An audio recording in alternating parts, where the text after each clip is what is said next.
So ஸ்பெஷலாக dry skin இருக்கவங்க, அதுவும் எஸ்பெஷலி சம்மரில் பார்த்தீங்கன்னா, நல்லா ட்ரை ஸ்கின் இருக்கும். நிறைய பேருக்கு ட்ரை ஸ்கின் இருக்கும். அந்த ட்ரை ஸ்கின்னுக்கு நம்ம லோஷன்லாம் யூஸ் பண்ண வேண்டாம். ஸோ ஆயிலே யூஸ் பண்ணிக்கலாம். ரொம்ப சிம்பிளா நம்ம வந்து பார்த்தோம்னா, ஆலோவேரா போட்டுக்கலாம். இல்ல இதிலே வெந்தயம் போட்டுக்கலாம். கடுகு, ரோகிணி. ஸோ இந்த ஹெர்ப்ஸ் எல்லாமே போட்டு ஒரு ஆயில் ரெடி பண்ணிட்டா, அதுவே நமக்கு ஸ்கின் ட்ரை ஆகாம இருக்கும். இன்னும் நெறைய பேருக்கு இந்த ஃபங்கல் இன்ஃபெக்ஷன் அதிகமா ஸ்வெட் ஆகும். இந்த ஸ்வெட் ஆகறதுக்கும் ஆயில் அப்ளை பண்ணிட்டு நம்ம குளிச்சுட்டு வந்தோம்னா, அதிகமா ஸ்வெட் ஆகாது. அப்போ ஆயில் அப்ளை பண்ணுறது ஸ்கின்னை வந்து நமக்கு நல்லா க்ளோ பண்ணும். ஹெல்த்தியான ஒரு ஸ்கின் வரணுன்னாலும் யூஸ் பண்ணிக்கலாம். அதே மாதிரி இன்னும் ஒரு 35 இயர்ஸில் இருக்கிறவங்களுக்கே ஃபேஸில் நிறைய விரிங்கிள்ஸ் வந்துடும். சுருக்கம் இருக்கிற மாதிரி இருக்க ஏஜ்டு லுக் வந்துருச்சு அப்படின்னு சொல்கிறவங்களுக்கும் ஆயில் நம்ம அப்ளை பண்ணிவிட்டு மசாஜ் பண்ணணும். ஸோ மசாஜ் பண்ணும்போது ஸ்போர்ஸ் எல்லாம் ஓப்பன் ஆகும், ஸ்கின் நல்லா டைட்டன் ஆகும்.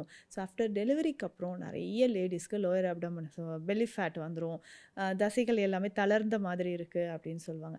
இதுக்குமே நம்ம ஆயில் அப்ளை பண்ணிவிட்டு மைல்டாக ஹாட் வாட்டர் ஒருத்தரும் கொடுத்துக்கிட்டே வரும்போது நம்ம ஸ்கின் எல்லாமே நல்லா டைட்டன் ஆக ஆரம்பிச்சிரும். ஸோ அதனால் ஆயில் அப்படின்னு சொல்கிறது ஸ்கின்னுக்கு ஒரு நரிஷ்மெண்ட்டை கொடுக்கக்கூடிய, அதுவும் ஹெர்பல்ஸ் யூஸ் பண்ணும்போது இன்னும் நமக்கு நல்லாவே ரிசல்ட் இருக்கும்.